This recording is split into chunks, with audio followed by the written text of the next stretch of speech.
in the institution when easily shared in contrast and thus representations of garden in a museological sphere, a long-term exhibition that counts on average. This allows the artist's creation.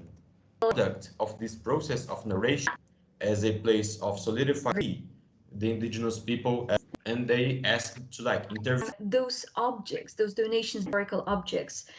And So this pluralization is important from a point of view that alters something, collaborations. So that's not some part of island form. Those are not collections. Most of the time part of the social fund that talks about the restoration. Use that room for when we receive the main presenter to. On the educational side, more specifically, our program is concerned with developing intercultural competences of our research staff and students, and aims at decolonizing the King's curriculum by engaging our global partners in disseminating their case studies and work practices.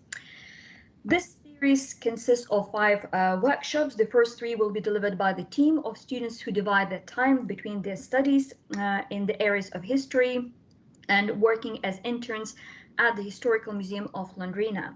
The other 2 workshops to follow will be delivered by my colleague Dr. Kristen Schuster, lecturer in digital curation, and myself on the last session. The workshops will take you through the practices of handling and digitizing historical images, to museum data creation, and finally the application of immersive technologies in creating the added value for public engagement. Before I pass it on to our tutors from Londrina, just a quick note on the housekeeping rules. As it was explained in the invitation that the participants received prior to this event, we will be recording the sessions and publish them on King's YouTube channel. Those of you who express their wish to remain less publicly exposed, please keep your videos turned off throughout the entire event. I hope you will enjoy learning and sharing your experiences with us. And now I'd like to give the digital floor to Edméia Ribeiro, professor at the State University of Londrina and director of the Historical Museum of Londrina in Brazil. Good afternoon and good night, everyone. I am Edméia, professor of History at the State University of Londrina in the state of Paraná and director of the Historical Museum of Londrina.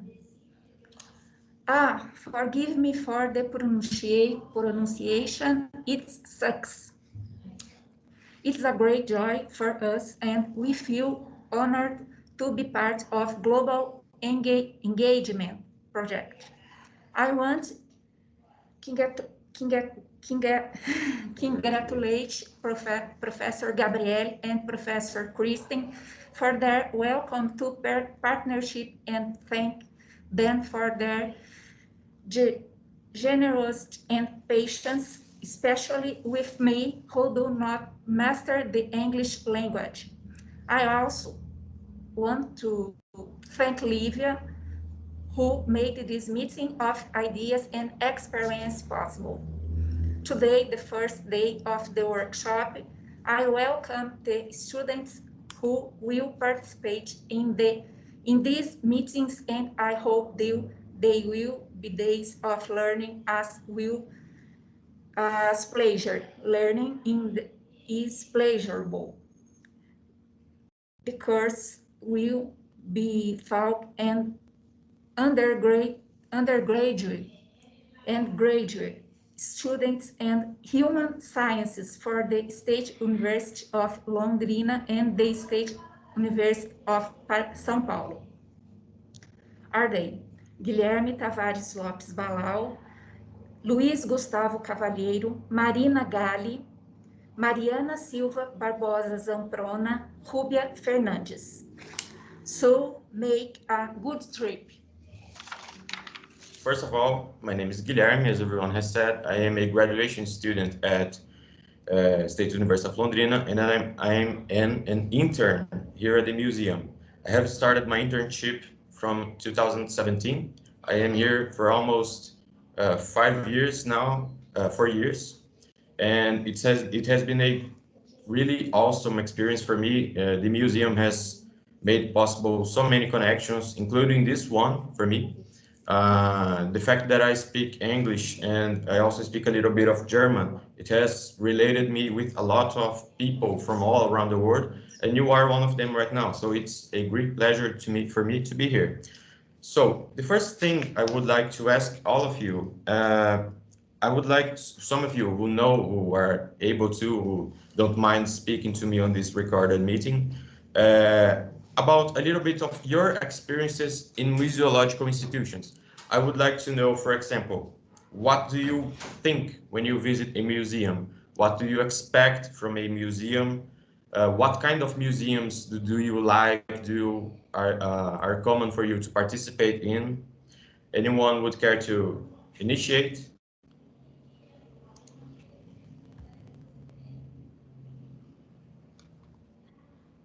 Yep, who will be the bravest to kick off and share the experiences? Hello, can you hear me? Yes, Yes. Zilt, yes. Cool. Please go ahead. So hello everyone. So my name is Isolt and I'm a student at King's. I'm doing digital culture and society. And what I like for me a good exhibition in a museum is an exhibition which for me is kind of immersive in a way that I can feel I don't know, I can experience the context, like the artifact and the way it's curated, and also the configuration of the room is kind of speaking to me in a way. And so, yes, I think that's it for me for now. Thank you. That's awesome. And do you like different kinds of museums? Do you prefer historical museums, arts museums, or natural history museums, perhaps? So I'm a big fan of contemporary museum. I've been working in art, in contemporary art. So I have my favorite ones. I really like the Palais Tokyo of Paris because I've seen the way they are handling this kind of immersiveness very well. And I'm also enjoying different museums in London as well, such as Tate, Modern Britain as well. I mean, but I also like other kind of museum. So yeah. Awesome. Thank you very much. Thank you. Anyone else would like to share their experiences? Yeah, sure, I can go. So hi everyone, I'm Gigi. So my experience about museums, basically it starts from last semester because I took a optional module about museums, and I got quite interested in the relationship between power and museums. It's basically talking about like some museums, they would display exhibitions to like colonialization, like for example the British Museum. And as for art museums, I've always wanted to go to the Museum of Modern Art. I guess as long as we're not in lockdown anymore, probably someday I can go visit. Yeah, that's it. That's awesome. I think you will really like this presentation here then, because the way I see museums is as places of power. That's something really important. I take some theoretical approximations from Jorn Huysen, the German historian, but also from some Brazilian museological thinkers, such as Ulpiano Menezes. I don't think there are translations, so I unfortunately can't recommend you some of those. But I think you will enjoy this quite a lot, and thank you for your sharing. Thank you. Anyone else? We have quite some time available, so that's not a problem. Hello. Hi, this is Hello. Chiara. Hi, I'm Chiara. I'm in the MA program of Arts and Cultural Management, and I'm really interested in art museums, but I think what really catches my attention is mostly the interaction that museums have with communities. I mean, with the communities where they are located, which I guess also kind of like plays a role with what you were saying before.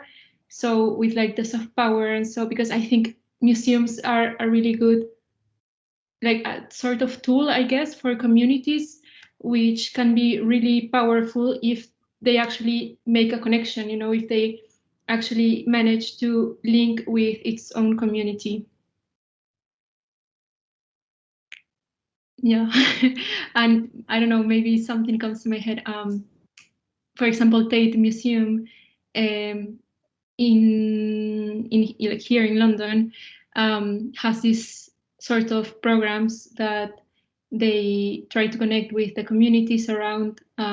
Also the Victoria and Albert Museum, the one that is in East London that is going to open soon, also is taking into consideration a lot in the community, so like the East London community where they're located, and they're always trying to make them participate in every single step of the museum construction of of like the exhibitions, and so like they're always interested in their opinions, and I think that's really important. That's awesome. Thank you for sharing. I think it's really important when museums have a sort of post-colonial approximation towards exhibitions nowadays, right? I know that Europe, in many museums, there is not only museums, but also cultural institutions have this strong approximation with social minorities that is becoming a lot more common and a lot more important, in the sense that they are being evaluated as real pieces of the process of communication. In Brazil, we have a similar relation with the indigenous people. Many museums tend not to include, historical museums, tend not to include the narratives from local indigenous people in their exhibitions, communications, because it is, as one thing that I will present, a framing of history, right? So they kind of see the history of the city, of the location, of the regional aspect as a kind of genetic history, as in a narrative that follow a telos, a ending, right? So that's really awesome. Thank you for sharing. And we are open for another one. Someone else who might want to talk some more. Anyone else? Yeah, hello. Can you hear me? Yes, I can hear you. Hello. Hello, everyone. My name is Grace, or you can call me Xiaoxing. I want to say a little because I really enjoy historical museum, and I once took an optional module called Immersive Media and Extended Reality. So I really looking forward the kind of VR technology or mixed R that's combining the cultural heritage with those kind of new technology. And I really enjoy listening to lots of interesting stories that give me a sense of connection of past, present, and future, because I can get the stories and maybe the collective memory or cultural memory of one community or a location, something like that. So I really hope to enjoy the workshop. Yeah. That's awesome. I think that in Brazil, the approximation that digital humanities offer is still like really at a starting point still. Some kind of discussions that go around the world tend to arrive a little bit later in Brazil and some third world countries such as Brazil. But this integration with the digital world and the material world that carries all this relation is a really nice touch, like to think about when you deal with museums and everything. Thanks for your sharing. We have time for someone else if anyone is interested. I adore listening to experiences and everything. So anyone else wants to speak? Yeah, I'd be happy to. I'm Ellen. It's a pleasure to meet you all. I work quite a lot in digital engagement, but it's quite interesting because I think I come at it from a slightly different angle. I do love how museums allow their local community to engage. But I think I've looked a lot at regional museums who work with their local community, and I think digital engagement allows people to talk to and experience kind of aspects from communities that they wouldn't normally encounter. And I think that's quite an unusual way to look at online engagement. And I think that that's quite something that's quite exciting over the course of lockdown. That's awesome. Yeah, I think you're completely right. The digital sphere, it allows for a greater reach, right? Especially, I think that has been uh, almost exaggerated on the pandemic time, because how does the museum reach someone that can't go to it? So our own experience, for example, we have had to reinvent many of the ways that the museum appears to the public, and like through social networks, through projects and everything, including this workshop. Why not? So that's awesome. Thank you a lot. Anyone else want to speak?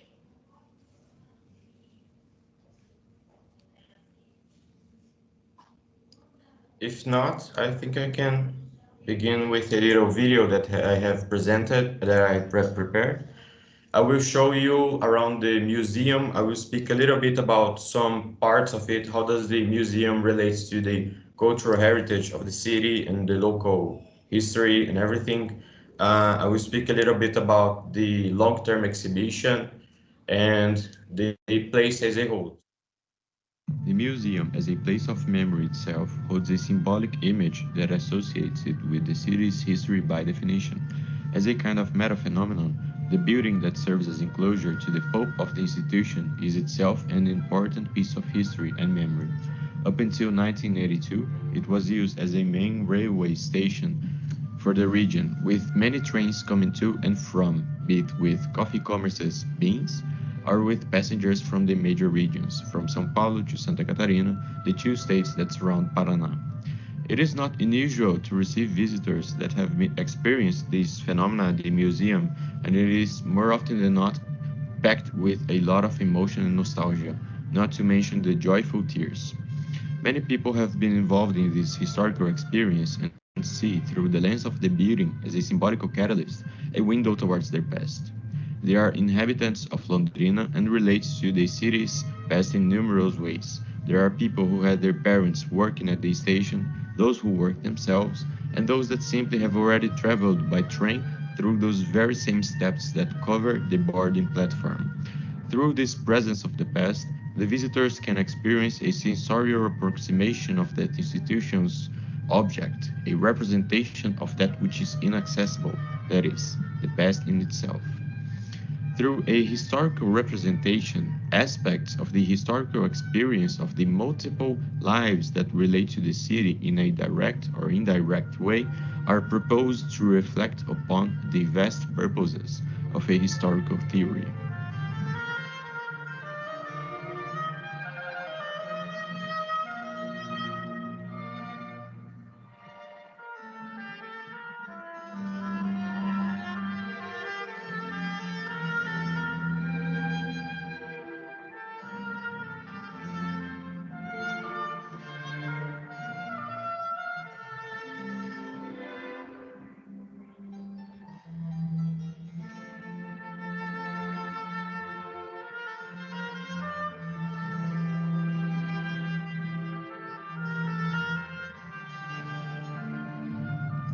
The building that houses that institution was constructed from 1947 to 1951, the year of its inauguration.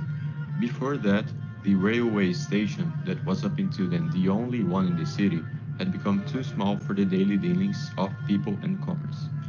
To represent a gateway into the city that was considered a world capital of coffee, it had to be exceptional. The architecture is a mixture and juxtaposition of ideas from the eclecticist movement, representing many cultures in its composition. Every one of those a homage to the different nationalities that compose the project. I want have a little chat with Tate. In That's quite something that's quite exciting. that's around Paraná. It is the city at the end of the 1920s to the beginning of the 1930s is full of representations from European and North American building styles, and the museum represents the multitude of different colors and backgrounds. Since those times, it is possible to say that Londrina has been a stage for a syncretistic experience, and it remains with that aspect inlaid in the part of the exhibition because of communications and culture, because they of Brazil's cultural accumulation or the artistic field. The long arching entryways, the triangle-shaped roof, and the stone foundation all resemble European characteristics, born from the climatic necessities of that continent. In Londrina, they serve the purpose of resembling the heritage from those that came with economic interest. Not only the building, but also the garden plays a part in this experience.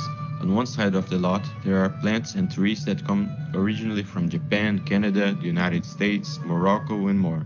On the other side, facing one of the city's main highways, there are flora that originate in Brazil, such as the peroba and the candelabra tree, a symbol for the state's natural heritage. In those areas, the visitors can get in touch with aspects that are representative of that rich cultural assimilation, based upon the relations with different nationalities and worldviews.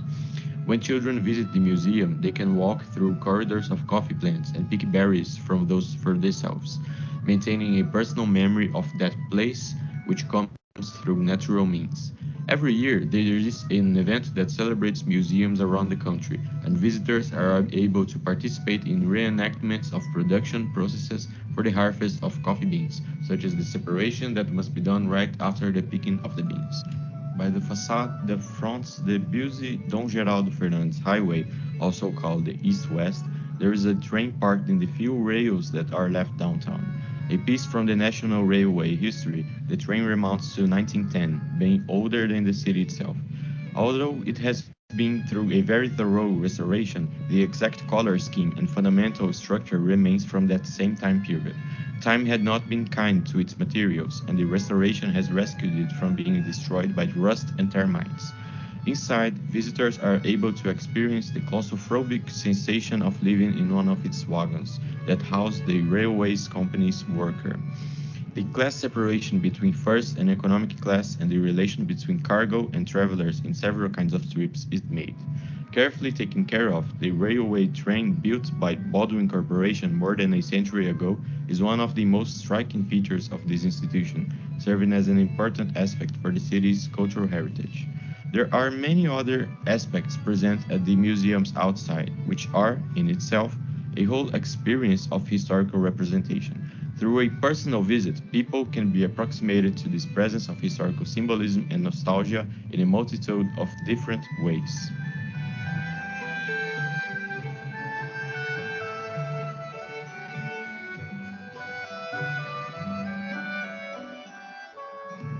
The inside of the museum brings forth a plethora of sensorial aspects that relate to the experience of a place of history and memory. Being the museum itself a historical location, it maintains the structure as a privilege to separate its different exhibitions to the public. The first room presented to visitors has a box office that was used for the railway tickets purchase, and it is the only place in the whole building that has kept its original flooring, along with the ticket stamper and the administrative signs. By the wall facing the west side of the room, the first element introduced in visitations is the set of historical watches that were used in the state's railways up until the closure, which is used to relate objects in a historical exhibition, setting apart from those in daily, normal routines. By separating the function of a historical object in an exhibition space from a daily contemporaneous object, those visitors, which are most of the times composed of children from local schools, are able to take a moment and reflect upon the historicity of the experience of every historical time, but also to remind themselves that these objects have a sense attributed to them, and then that it is their responsibility on a public museum to participate in the process of maintaining the conditions in which they are currently are. On the east side of the room hangs a radio tree log, with which the visitors are presented an important historical element of the city that normally goes by without thought, its flora, being a significant aspect of the city's commercial dealings, but also representing a unique kind of nature that belongs to the region of Paraná, with its own kinds of plants and trees, such as those presented by the garden previously mentioned. The west-sided entrance houses one of the most frequented places in the institution, that is the long-term exhibition. In here, there is too much to be discussed in a single video, but for now, we shall focus on the more direct and practical aspects of its representation of the past. Many local schools bring their students along with teachers to complement the daily teachings when children are being presented to local history. In here, they can relate, through sensorial stimuli, phenomena that have often been overlooked by structural studies of this past. Several topics are placed in question through 4 different sets of room. On the first one, there are representations of the indigenous people that have inhabited this land before the construction of the city back in 1929. Their cultural signs, religious worldviews, and archaeological findings can be seen represented in this first room.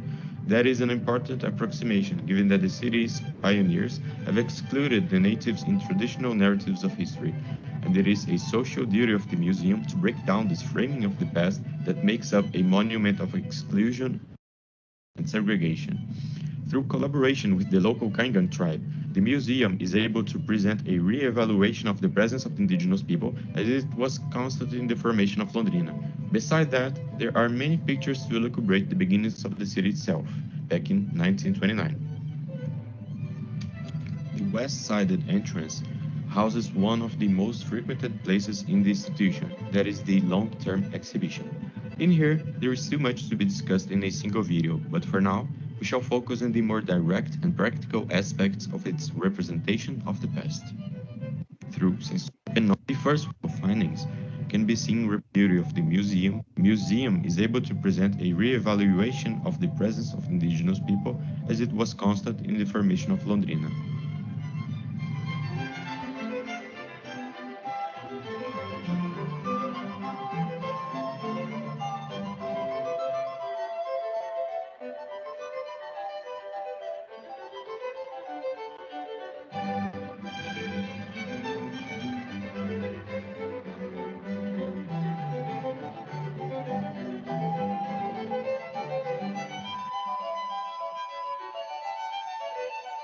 The following room presents the rudimentary progress experienced on the 1930s, such as the early use of photography as an element of propaganda, the first commercial enterprises, and the housing conditions for the pioneers, which reflect material conditions in those first years. Besides the immigrants' presence in the construction of the city, material and cultural elements that came with migrants from other parts of the nation and from the indigenous peoples themselves are represented in those times in order to make up the cultural heritage that composed Londrina's identity as a whole.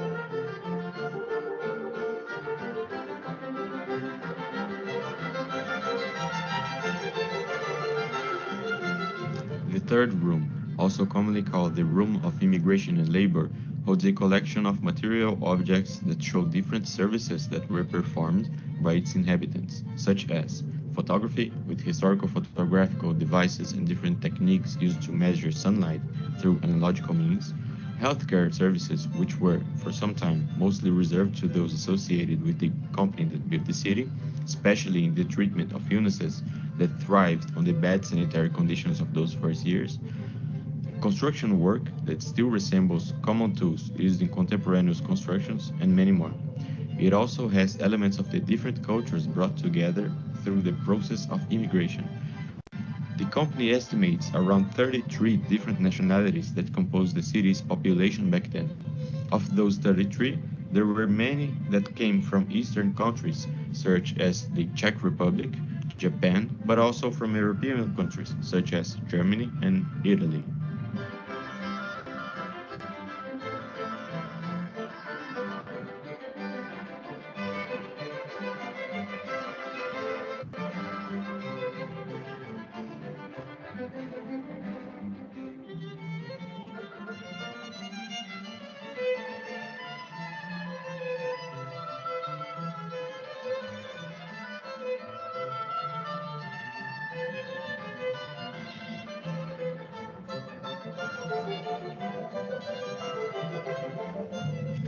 The last room concludes the visitation to this site and exhibits, on one end, different sort of islands that comprise elements of cultural life, religion, music, children's toys, and the educational system.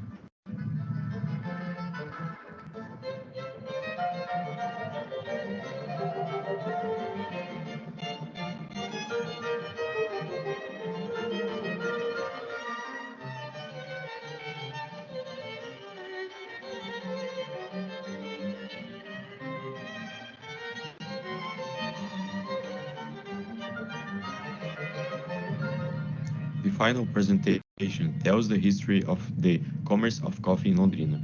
Having been one of the world's capital of coffee at some points, Londrina has many cultural aspects that remember this legacy that is more often than not framed in its cultural institutions. The city's main shopping mall has a coffee branch in its logo and is named after local coffee species. The University Associated Theater is named Green Gold or Ouro Verde in allusion to the richness brought by that commerce, and many other sites allude to this glorious past the city has created and monumentalized in its local historical identity.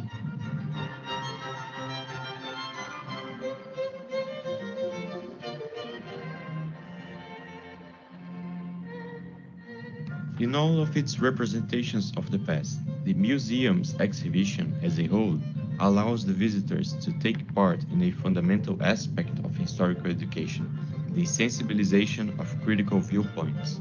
It is primed to use the space offered to educate viewers in the sense that they must reflect upon different narratives and discourses in societal living as a means towards potentializing a democratic living in contemporaneous political life. The museum, by no means, presents a perfect outline of history as a whole, but it presents a great opportunity to exercise means of reading the fine prints of narratives in a sense that works from the point of view of those subjected to the dealings of the ruling classes. In this sense, the museum, as an institution of history and memory, is also an institution of reflection upon society, in the sense that it proposes readings of the monuments engraved in symbolical discourses and assertions of fundamental truths. It proposes reflection of in and outside narratives.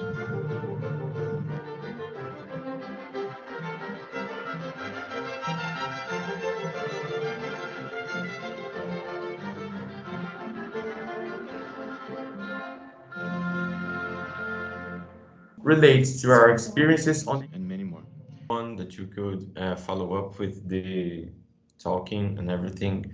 So that's basically the museum. It's a really pretty place, I think so. And I hope everyone could understand what I was proposing in the video.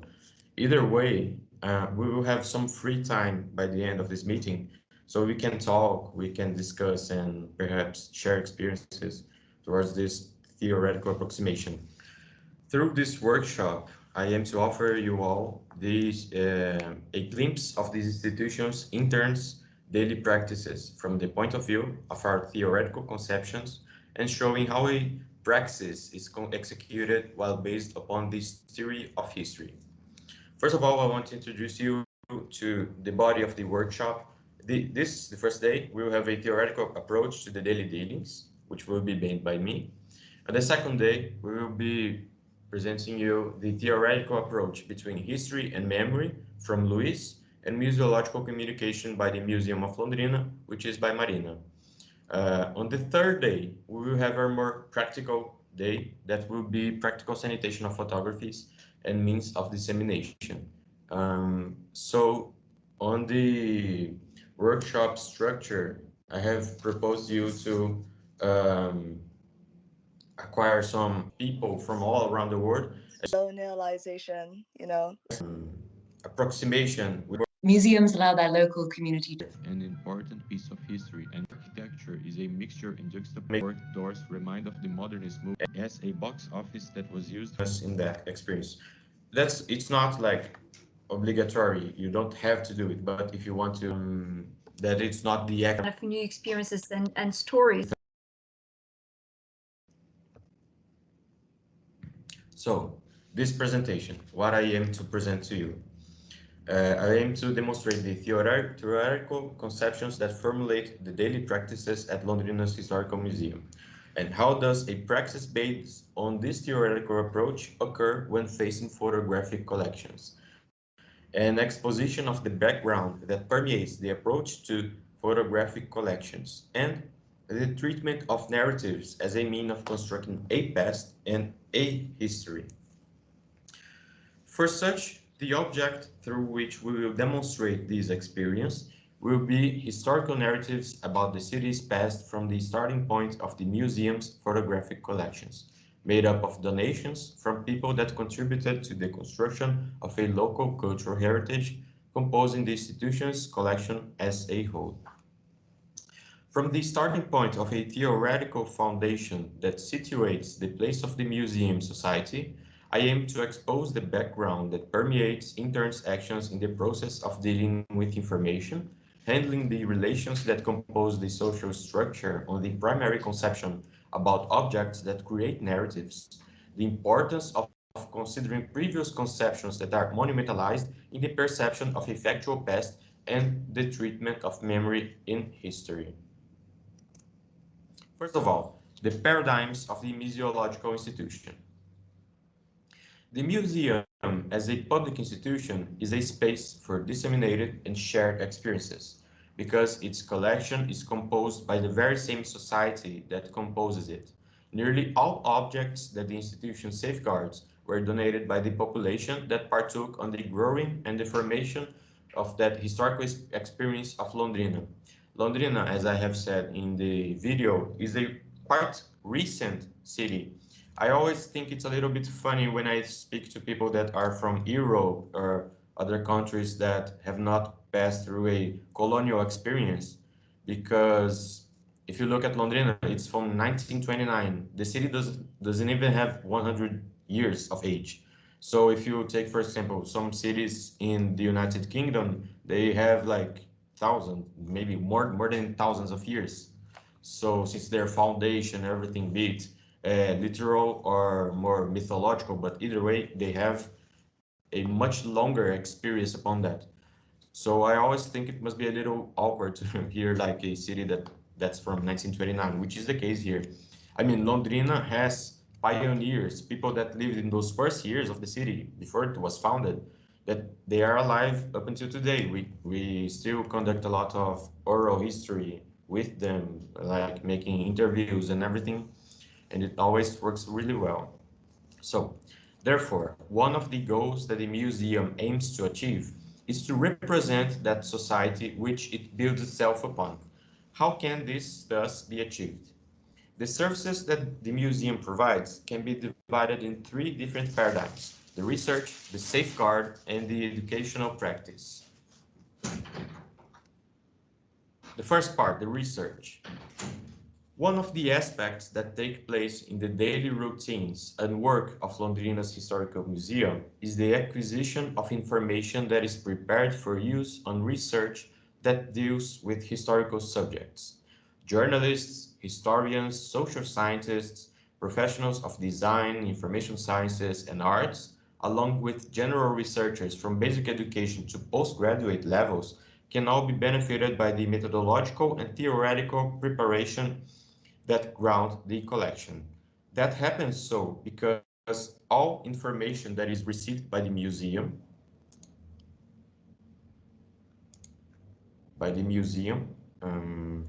that is not critically appraised can be harmful when easily shared, in contrast with the successful sharing of different points of view from a common historical experience. As Michael Pollack explains it when dialoguing with Maurice Halbwachs's Social Memory, it is no longer about dealing with social facts as things, but rather analyzing how do social facts become things, how and by who are they solidified and given stability and duration. I say that the information easily shareable from the institution in a acritical standpoint can be harmful because, in this manner, a bearing of pluralized identities in common with society can be strengthened, and a privilege be given to narrative forms that are composed from traditional structures of a generical history that observes from the starting point the foundation of idealized values upon which a closed and singularized future is projected.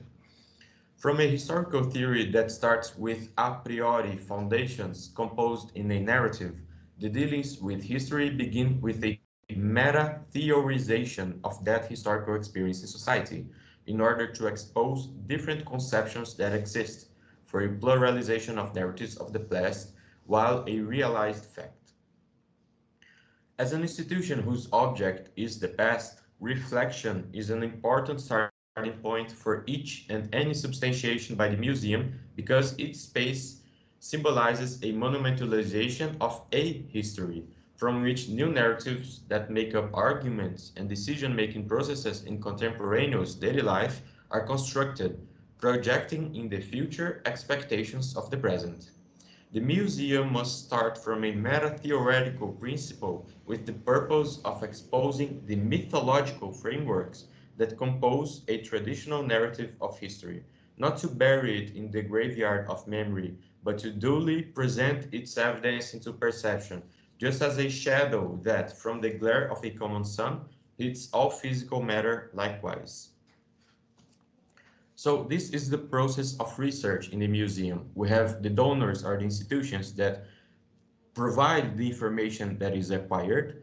And here in the institution, we, the collaborators of the museum, we contextualize and relate and we study that information in a theoretical approach that puts importance and the necessity of adding a meta-theorization, an approximation of it, starting from the critical approximation of that information that is acquired from the donors.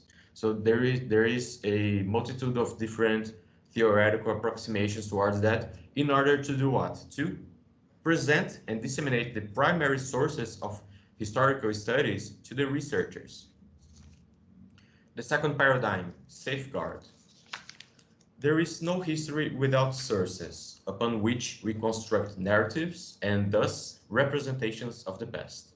From most remote times, representations of the past through means of a narrative, be it mythological, artistical, or historiographical, begins from the structures that compose the contemporaneous world.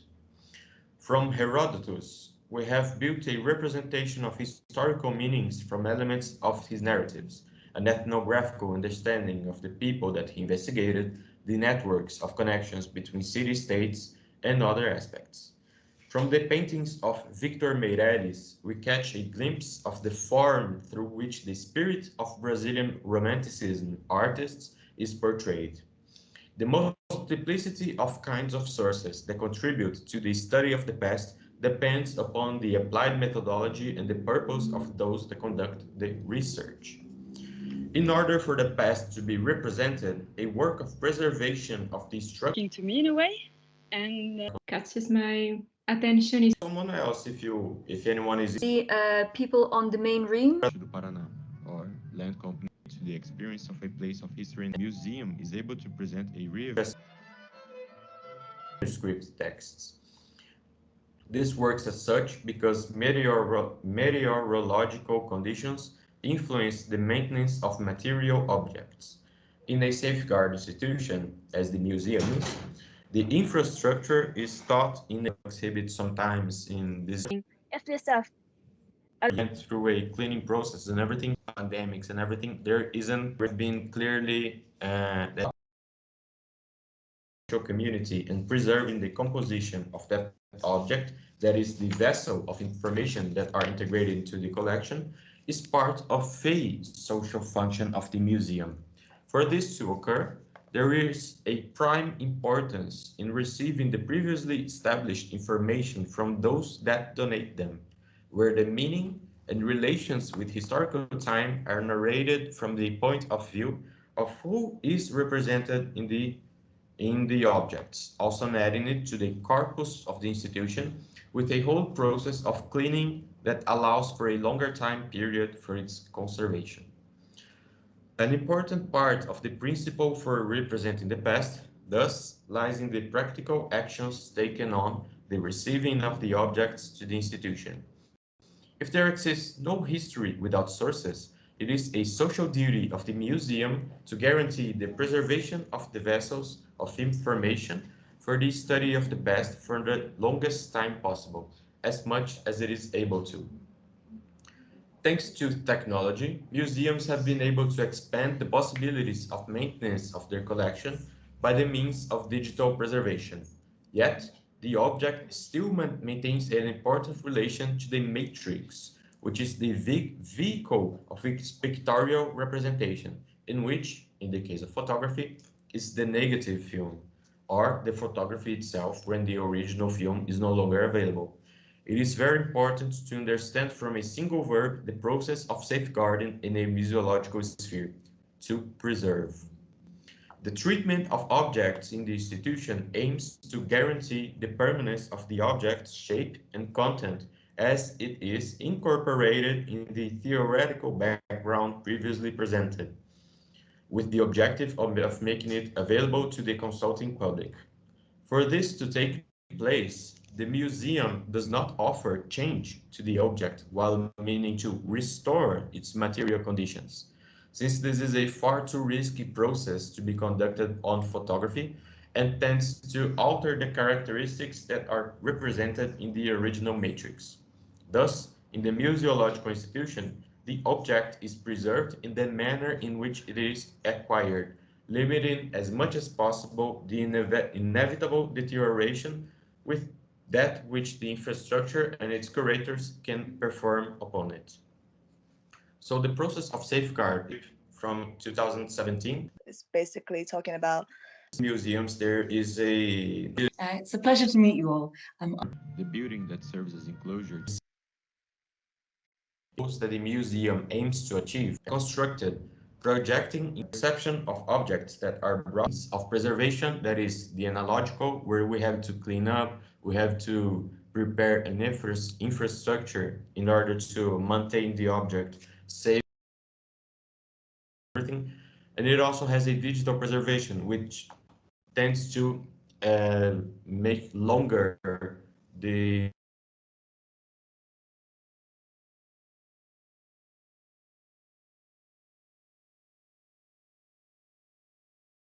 two-dimensional aspect of it, the physical object, the process in which it is revealed from the negative film, and for example, the annotations that exist in this primary source aren't represented in digital format. They are represented and maintained through analogical means.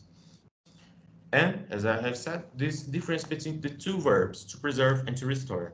To restore a photograph, it's is a risky process which we do not conduct because of this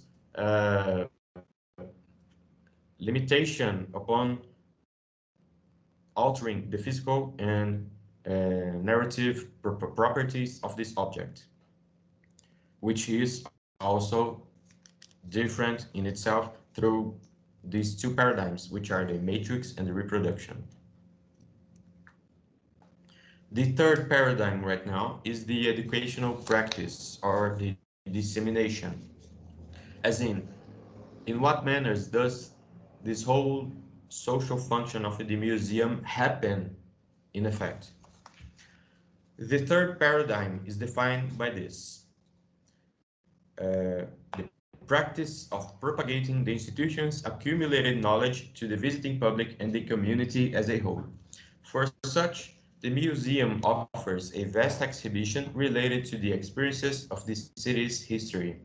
From the 2000s and onwards, the institution houses a long-term exhibition that guides visitors through the history of the city from its beginnings.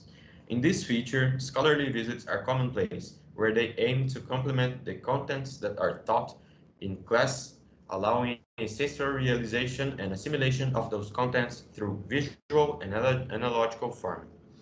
Beside the common scholarly visits, tourists, academic, technical, and higher education students, governmental authorities that also visit the city on routine and events or confraternization of all kinds of participants, they also visit this exhibition. From the first room onwards, the visitor has access to narratives of the indigenous peoples, the coming of the first representatives of the CTNP, which is land company north of Paraná in Brazilian signs, and the rudimentary forms of economical movement and propaganda that aim to attract immigrants from all over the world. Also, visitors are presented to the various forms of cultural and social expression of those inhabitants that lived through its initial growing phase, like, for example, leisure activities, religious and cultural expressions, up until the apex of the exhibition, which is the narrative surrounding economic growth through coffee commerce, in the city that was already categorized as the world capital of coffee. This is a place that makes it important to mediate information, given that the exhibition lacks a more multiple historical narrative, associating itself with a more traditional remembrance of the past development of the city. The absences, more than the presences, are easily detectable to the critical, sensitized eye. The multiplicity of present identities is limited visually to that which most part of the donated collection represents, the foundational myth of the city. These factors are related, though, to the museum's recent efforts towards managing to include a bigger representational frame in its narrative. Through public projects, such as 2019's inclusion of local indigenous identity, which, through association with the local Kaingang tribe, gives right to their own vocalization of the history of the region, this makes evident the institution's contemporaneous attitude that promotes a reflection of the absences in order to expand the roster of content that offers to the society that it bases itself upon, by means of working from absence towards a reflection on the foundations of historical narrative as something dynamic and source-based, but formed through historical consciousness. From absences, it is proposed to construct an awareness of critical consciousness towards discourse and construction of official narratives in order to mirror this characteristic of an active being of the citizen facing the grand experience of living in society. Beside the long-term exhibition, the institution also offers short-term exhibitions that generally last from 1 to 3 months on average. This allows for a varied kind of artists to expose and proliferate their works and discourses to a broad audience. Many events of regional reach, starting from the academia or different spheres of thought, creation, and sharing, are also enabled to take part in the institutional space of the museum, where they can reach a large slice of society, allowing the sharing of experiences and pluralized thought patterns. So these basically are the manners through which this theoretical approximation happens as a fact, as a realized fact in the institution through projects such as the one that we interns are a part of, by including narratives from the families that lived here on the start of the city and everything, collaborations from different institutions with this one with the Historical Museum of Londrina, public communication, such as the speech that you will hear tomorrow with Marina, long-term exhibition, which is the one that I presented to you in the video, and the short-term exhibition.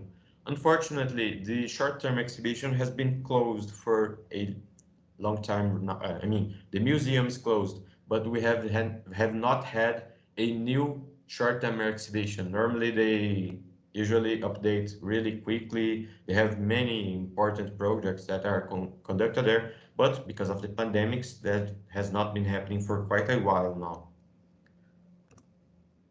So, now I talk about the museum's social space and function.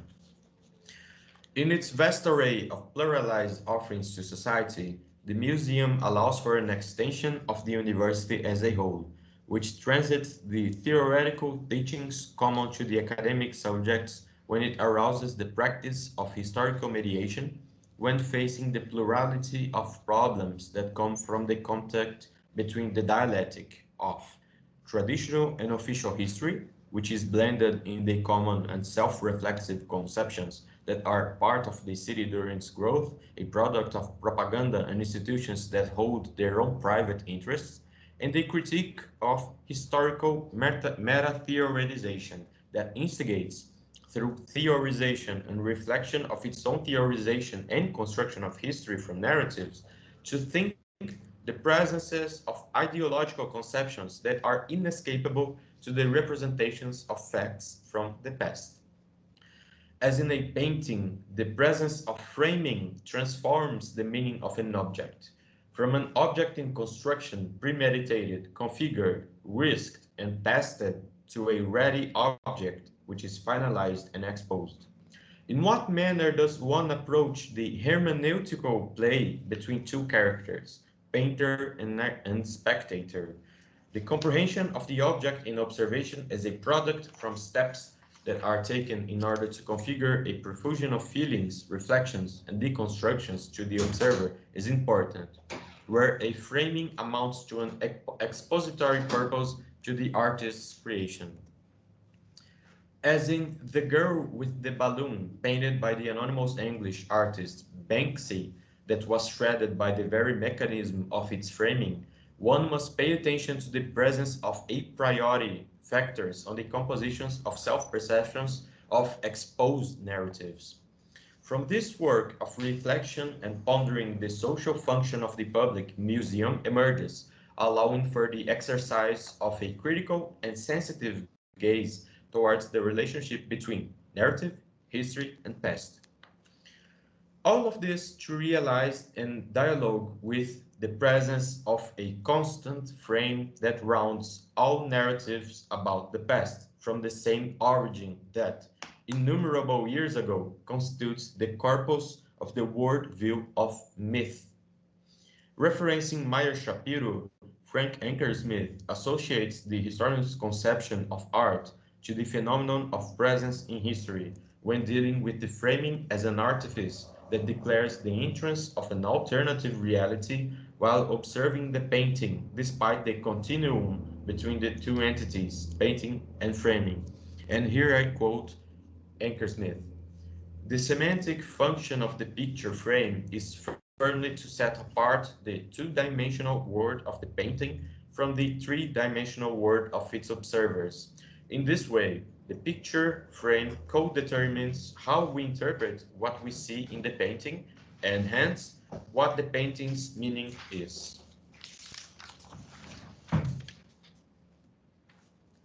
The institutions reach by the promotion and distribution of supplement for research, the maintenance of the same supplement for posterity as a guardian of memories that are evoked, and the insertion of the museum in daily dealings through direct contact with the public that composes the society that forms it, taking advantage of its infrastructural and irradiating potential as presented in society, in order to expose the possibilities in handling memory and narratives as constructors of pasts whose representations are feasible. It is fundamental to conceive the presence of history as a social phenomenon that embraces all of those that belong to a common community. The suffering of the passing of time, of continuous aging, is a natural phenomenon whose action everybody is subjected to. The manner in which one experiences Morocco, and more. On the other, objects have a sense attributed, material and cultural representation tells the history of I aim to demonstrate the first part, the research. The study of the past depends on the matrix.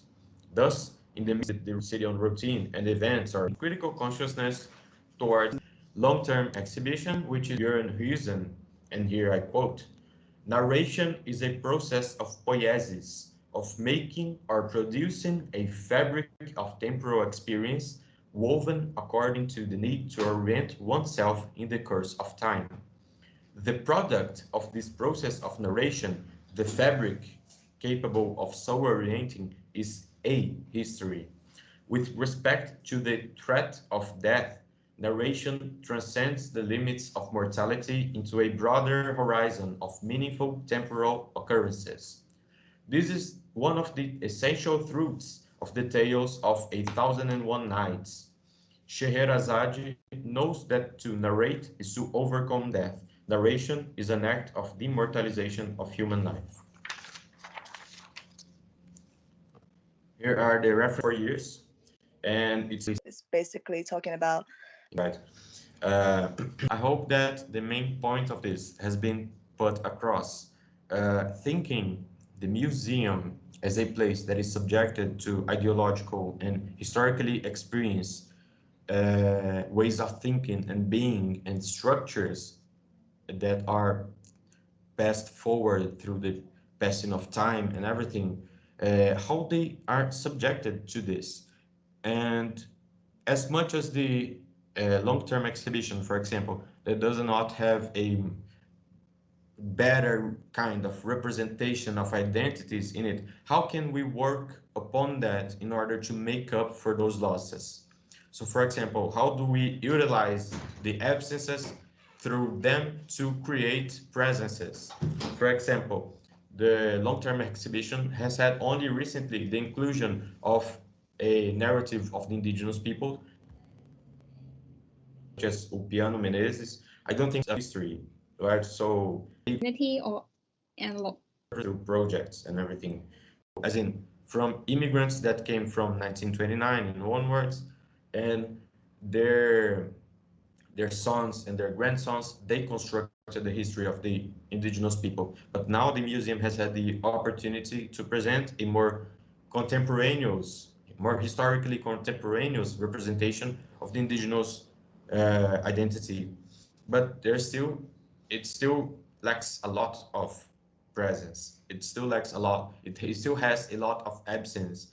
And that is how I propose that we deal with this when we are dealing with the presence of the institution as a part of solidified narratives. We work upon the absences in order to reflect upon the museum as a place of solidified narratives in order to project that to outside of the museum, to the whole society, and sensitizing, making sensitized the critical look upon those world phenomena.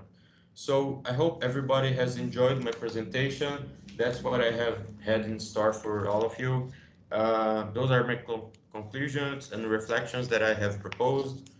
And now I would like to, I am open to discussions, thoughts, other experiences, questions, perhaps.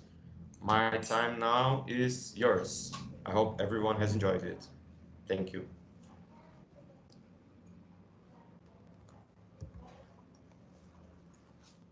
Okay, we have one hand raised.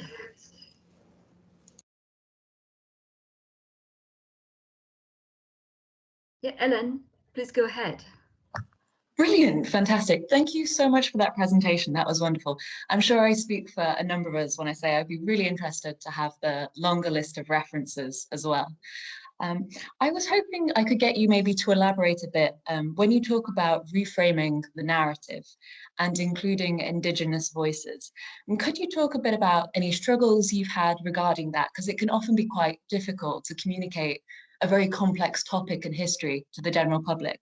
How have you found that? Oh, yes, definitely.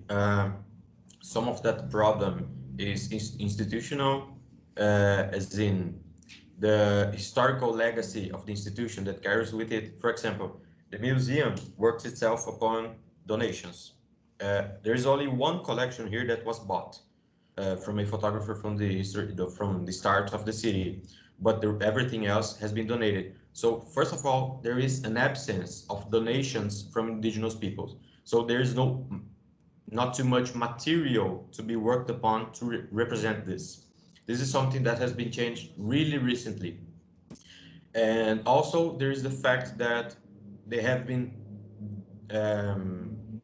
pushed from the growing of the city. So for example, traditional historical narratives of the city have put Londrina as a place that didn't have anything before the construction of the city. Although, how does this contradict itself?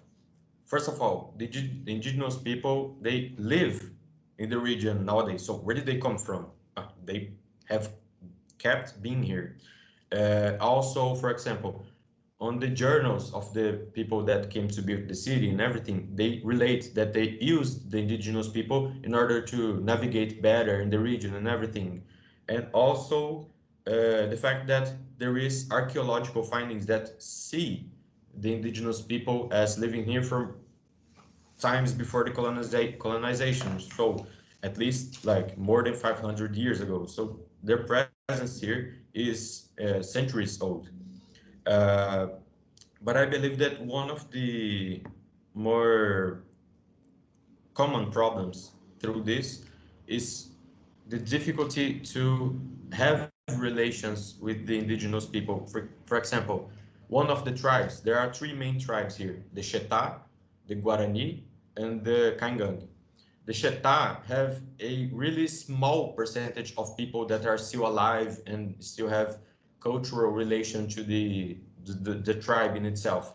There are less than 20 people alive right now that are of this ethnicity.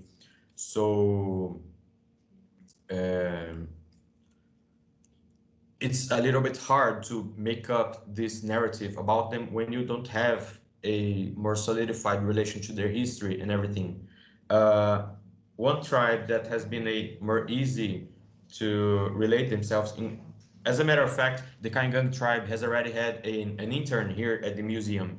He was an indigenous boy from the tribe, and he was an intern here, and he also helped to execute the new exhibition. And the Guarani as well. Guarani, they are a little bit not on this region itself, but on the region of north of Paraná. So it doesn't have too much of a communication with the museum. But it was all like I wasn't part of the project that elaborated it, but I know that these are some of the problems that occurred. Mainly those, the traditional narratives that are like engraved in the history of the city. It's not too easy to find books that relate the history of the city that have this inclusion, that have this rereading of the presence of the indigenous people, and also this problem with communication, and also the problem in order to have like a public budget to create the new exhibitions. That is something that is not too easy to be made.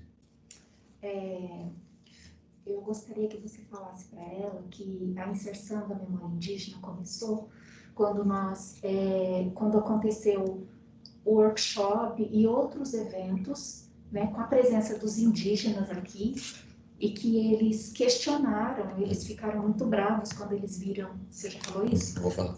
Tá, quando eles viram, então, assim, que hoje os indígenas estão mais presentes, tanto que tem esse estagiário, que você já falou, esse projeto, e que durante um tempo eles estavam presentes fisicamente aqui nos eventos que aconteciam, workshop e outros.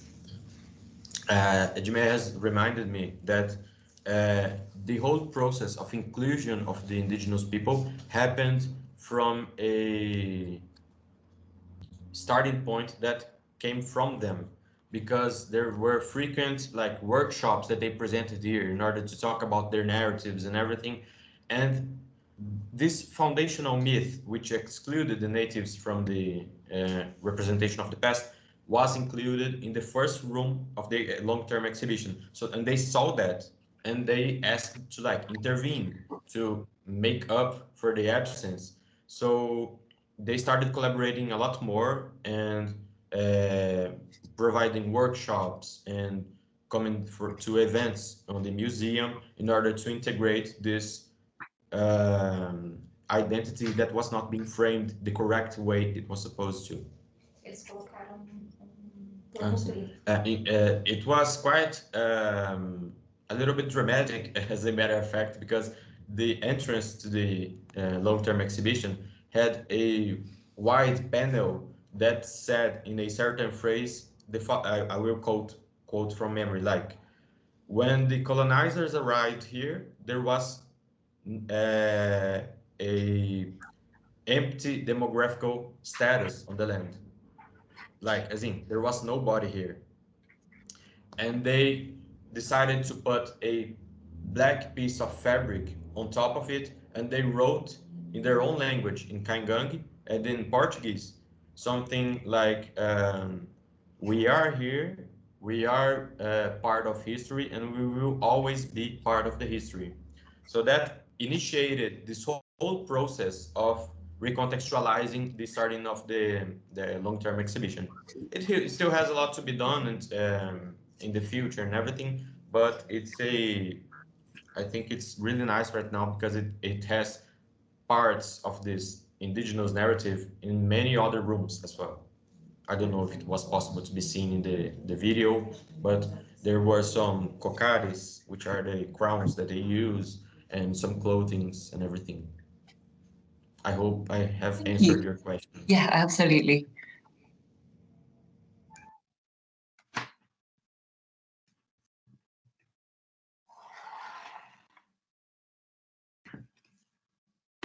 This is absolutely fascinating. Any more questions?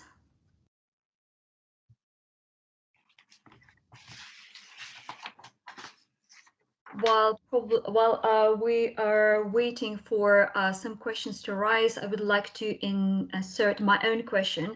I really like you, Guilherme, saying somewhere at the beginning of your talk that the exhibition of the museum is composed of people rather than objects, of the society itself that is kind of behind those objects. And hence, again, kind of like, it is fascinating to learn that actually that society is often very proactive and kind of reaching for you rather than the other way around. But I still assume that those objects, those donations don't just pour one way. I would assume that you would have to do also field work to actually, to contextualize those objects. So could you kind of expand a little bit on this, kind of on your experience of doing field work? What is exciting about doing field work and how does it work? Yeah, sure. Field work mostly, for example, when we acquire the information, as I have put in the presentation, it's literally like a talking with the person that donates the object. Uh, Most of the times, this field work isn't too much elaborated, and it's in we have to travel or go to the home of the person, everything. Normally, when they donate the collections, they speak with us, right, at the museum. At the museum, and that's how we compose this previous a priori information about the objects. But also, for example, we have excellent, I forgot the word, people, collaborators here in the museum that help us to contextualize, people that have worked here for 30 years, so they know the history and everyone in the city at the back of their, like the back of their hands and everything. So they also help us a lot. There are some books as well that tell the history of the city, that contextualize it with political subjects and the political events that happened. There's also a tremendous effort towards overall history, as in interviewing people that lived upon those years and everything. There is an enormous collection here of tapes and CDs and digitized interviews that are stored here in the museum. So that's basically the whole process that integrates itself in order to contextualize. I would say that for me personally, the most interesting way that I see in order to contextualize all of this is talking about it. For example, when we present people to the museum, uh, as in people that come from other parts of the world, people that come from the city itself and everything, we always build these relations through a historiographical approximation. So I'd like to think that also the presentations, they make up a lot of effort in order to contextualize all of this in our own thoughts. in order for us to build links that at first wouldn't be so clearly approachable.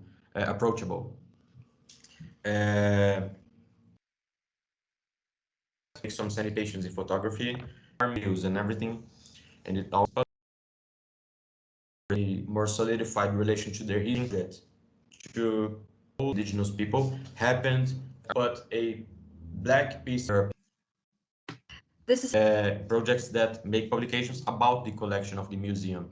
So there is this whole process that is not simply defined. It's really sort of a multi-dimensional experience, I would say. I hope I have answered your question. Yeah, absolutely. Thank you. Any more questions, perhaps from the participants?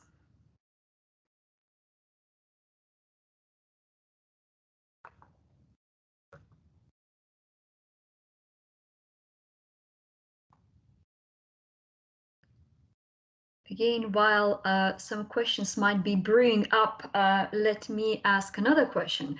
Again, drawing on what you said in your slides. One of your points was that you as museum workers, as curators, you have that agency in contextualizing the objects, the historical objects.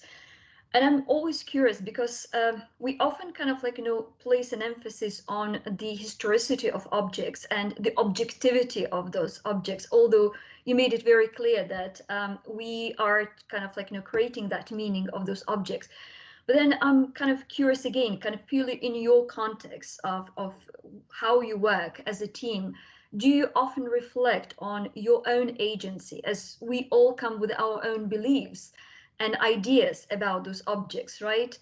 And kind of we're always kind of on this path of discovery, and there is always something new that you can discover about the same object, right? So kind of my question is, how do you reflect, and whether you do reflect as a team on how you inscribed your own beliefs and attitudes and knowledge, but also the absence of knowledge onto those narratives? I would say that yes, we reflect upon that. That is the whole meaning toward the meta theorization. It's like separating theorization as in thinking it as a process of thought that creates thought and creates meaning and everything. That is a meta theoretical approximation in my point of view. So I would like to say that the first part of everything of this is realizing history on the museum as a constructed through processes object. So the first part of it is being just simply humble enough to admit that it is not a perfect history. It is a history in construction, in constant remodelization and everything. I think that this is one of the starting points, because think about how do we apply this inescapable a priori thought. I would say that I have just gone into a blank moment right now. Sorry. Just a second.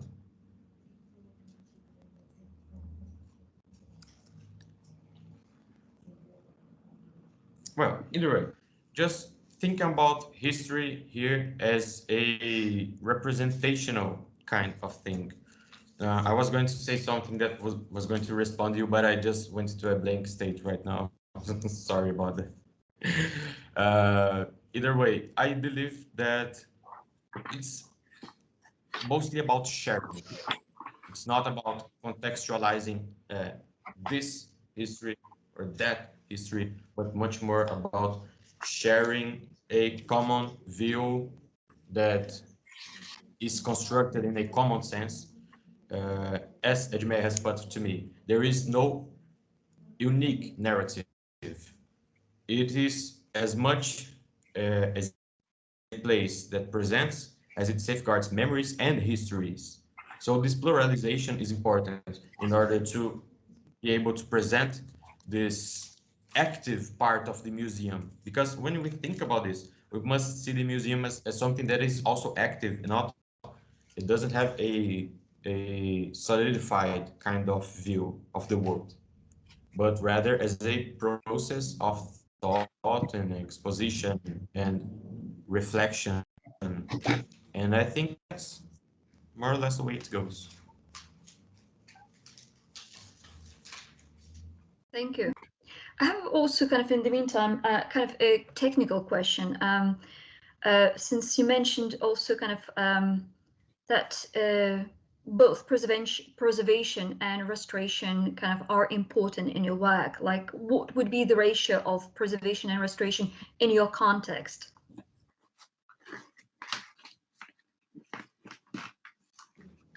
The range of preservation.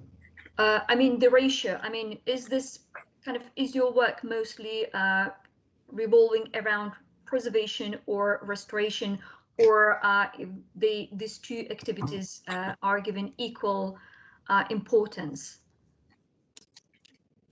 The way I see it, the museum only conducts preservational processes. We have been trained by a curator, a restorator. She's an arts restorator woman, and she made this really nice workshop for us in which we learned through this whole process of maintaining objects as a means to preserve their content. So restoration, we see that as something that makes different the starting point of creation of information and narratives. So that's not a process that occurs within the museum. As long as we are thinking from restoration from a point of view that alters something, but if we think of restoration as one of the processes of preservation, for example, making a new digitized copy of the image, or making a new copy from the matrix, that is the negative film, then yes, there is this whole processes. But as I have put, there is a primary importance of maintaining the matrix supports the matrix startings of that object. For example, when a negative film is donated, that is the matrix. The image comes from it. But if we also have a photograph that has been revealed by the author, by the donor, that has, for example, inscriptions by pen on the back side of the photograph, that is also in a sort of matrix, because it conveys that information directly from the source of it. It's not a object that was made at the museum, like a new copy and everything. I think we will show you that on the third day, the different kinds of like hierarchical sorts of photographies and everything. Thank you. You're welcome. Edméia wants me to also relate this. There is a problem that we lack the resources in order to conduct every single processes of restoration that are available to photographs. Because of this, only some objects go through this restoration process. And I'm talking most about photographs, but that makes sense because also the train has been restored to its original qualities. I have showed you in the video, it had been terribly almost destroyed by rust and termites and everything. And there has been a long process of restoring the whole part of that was made of iron and other materials and wood as well from termites. And that has worked tremendously well because it's as much as it is also a source of information, the train is something that you can alter its conditions without, for example, damaging the fine sheet of emotion from the photograph, for example. That doesn't happen in a train. So since it was all eaten up by rust, the process was actually bringing back to life that sort of that.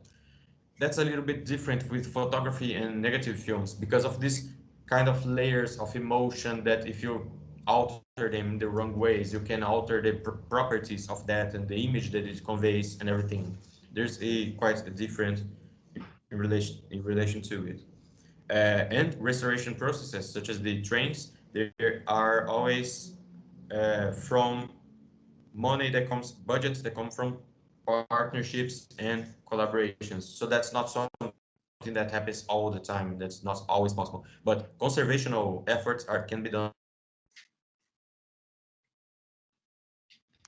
quite. Yeah, hi. I see one more hand raised. Xiaoxin, could you go ahead, please? Yeah, I want to ask a question. And thanks for your wonderful presentation.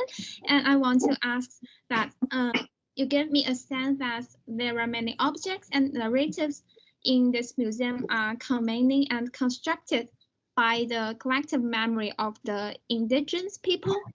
I'm wondering which aspects of context are being selected in priority to be shown in the museum, and especially in the long-term exhibition, because you mentioned that many students come here to see the long-term exhibition, something like that. And I want to ask how you decide to make these kind of chosen, something like that. Yeah.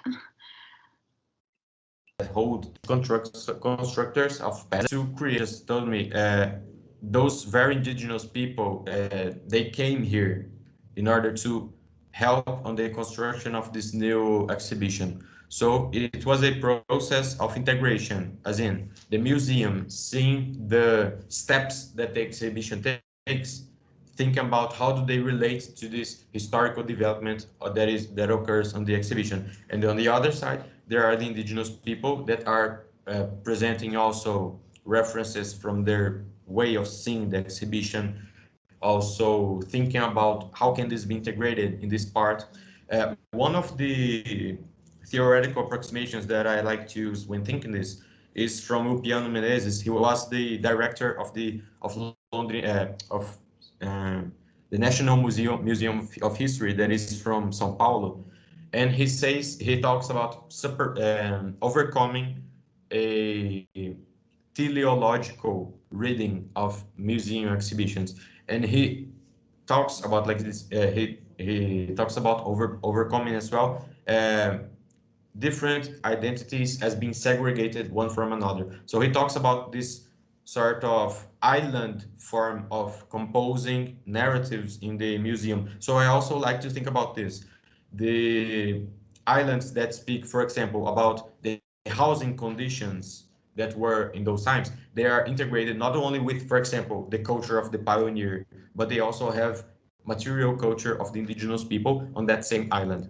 So in the third room, when we have the set of islands that tells the history of religion, for example, there is a priest's robe that is a Christian identity, and beside it there is a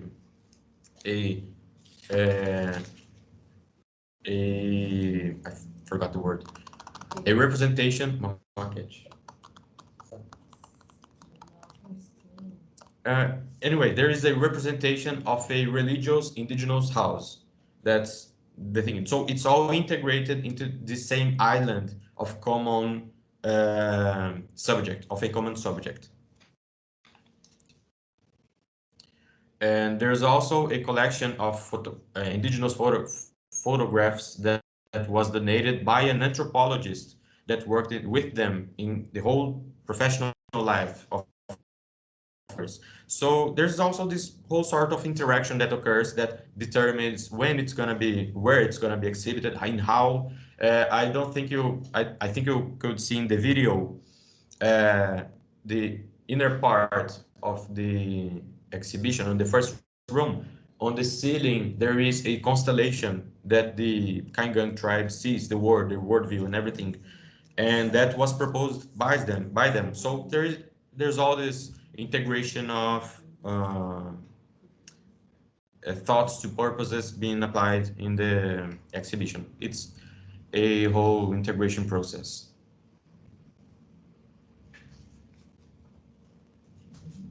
Okay, thank you so much. You're welcome. There was another hand coming up, and then hi. yeah. Hi, this is Nina. Thank you for your presentation. Xiaoxing asked a question about the choosing of the long-term exhibition. I want to know something about the short-term exhibition. Like, what's the place of the short-term exhibition? Where it's placed? Is it on the first floor? I saw it's the long-term is on the left hand, so the small room on the right is the short-term exhibition place. Is that right? Okay, so Yes. how do you choose the short-term exhibitions objects? Like what kind of objects will you choose? Are they also photos, or how will they connect to the long-term exhibits? Yeah. I think that's awesome. That's something that I don't think I have enough time to present to you, because we don't have a short-term exhibition for some time now, since the beginning of the pandemics. There had been a short-term exhibition that had just opened and it had to close. It was really unfortunate, but those are not collections. Most of the time, not collections that exhibitions that are prepared by the museum. They are prepared through collaboration with projects, with people that come here and offer a short-term exhibition, and then we schedule it, and it's mostly on the responsibility of the person that proposes the short-term exhibition. I will give a few examples. There is a cultural institution in Brazil, which is called Fanarte, and they have prepared a presentation here in the museum. It's a presentation that goes around all of Brazil, and it came to the Historical Museum of Londrina to present the life, memory, and works of a very important Brazilian um, poet. That his name is Paulo Leminski. He's an important an important figure to the constructivist movement of poetry in Brazil. So it was a beautiful exposition. It was made by this whole institution. They brought their own handyman and everything to mount the exposition and everything. But also, for example, there was a presentation that was prepared by a professor from the university that presented her historiographical studies object, which was Saint Francis, the saint of the Catholic Church. She studied saints and everything. So she had an exhibition that on the first room had, for example, history of Saint Francis. On the second room, there were like his miracles and everything. On the third room, how is he being thought in the days of today? Like, how is the saint in the Brazilian culture represented and everything like that? And also, for example, exhibitions that talk about Londrina's photographical club, for example. They also exhibit sometimes in this space. So it's not prepared by the museum. It's prepared by people that offer those collaborations and exhibitions. Edméia has just shared a really nice experience here. For example, there was one exhibition that was prepared by the Department of Design Studies, Fashion Design Studies, and they prepared an exhibition that talked about white shirts and how do they change according to the historical format of clothing and everything, and proposed how will they continue in the years to come. So that's something that has been prepared by them and presented in the museum. So that's also a part of the social function of the museum, to being able to present these narratives that are composed from pluralized identities. There are not so many of those that word phenomena. So 500 years ago. So there, Edméia has reminded. Like you, Guilherme, saying. When we present people, sorry about that. Well, because I was the director of like what kind of objects will you choose? Experience here. For example, there was it requires a lot of research. So in order for the museum to work there, it would need to have a bigger chance at being able to prepare all of this through this whole processes and everything. But that's basically it. I hope you have understood. Yeah, thank you. Actually, I have another question. Can I ask another one? Sure. Okay. Yeah, you've talked about the train before. I want to ask about the label. Will you label it with the train is maybe destroyed at what time and that's being conservation and by what method and what's the process? Will it be on the label so the audience can know that? The labels.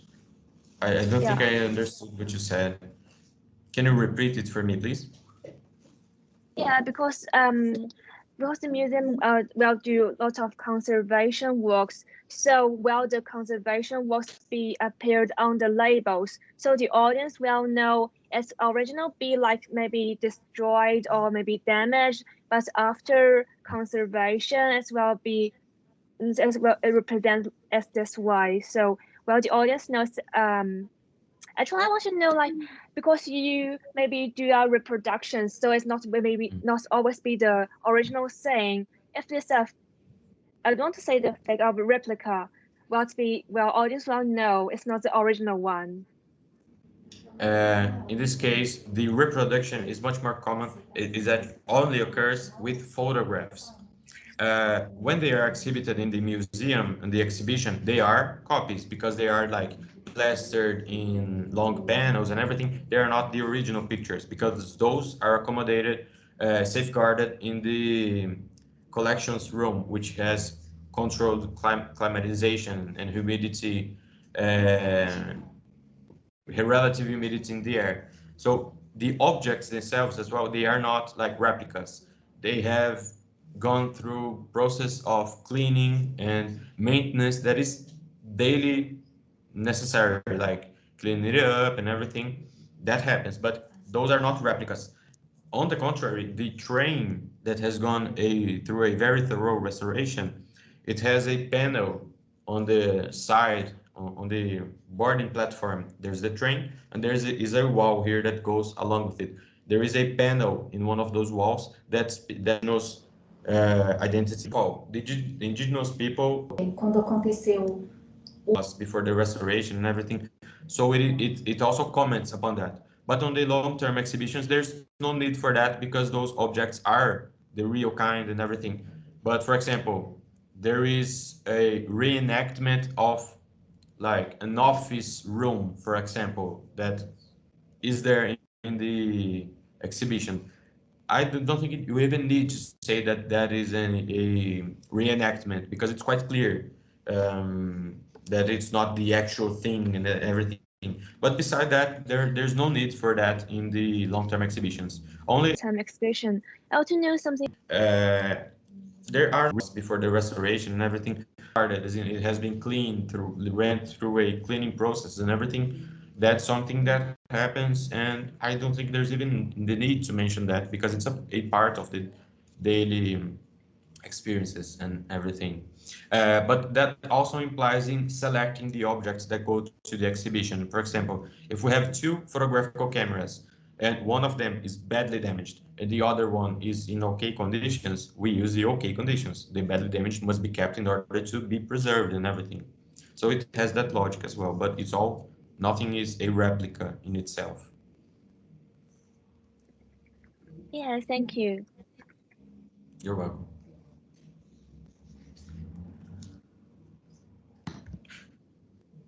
Right, there's one more hand, Shushin. Could you go ahead, please?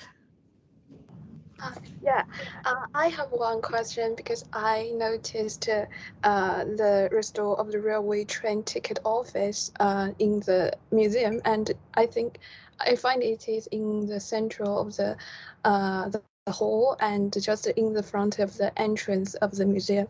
So I wonder why put this giant object in this place. Is there any reason in terms of the narrative of the whole museum layout? I don't know if I expressed clearly. Yeah.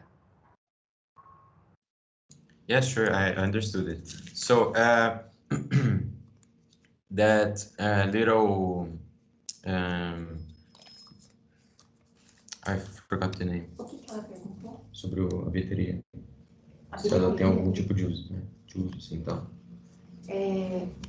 Não, ela é um espaço expositivo e a gente deixa todas as mochilas das crianças lá dentro. So it's more of a exhibitional place in the museum as well. It doesn't have too much like a news, as in, for example, someone visits the museum has to pass there. No, that's not it. It is an exhibition. It's part of the exhibition because we must think of the exhibition of the museum as not only comprised of slogan coin donations. It wasn't part of the project that elaborated. We are here. We have excellent. Ask another question.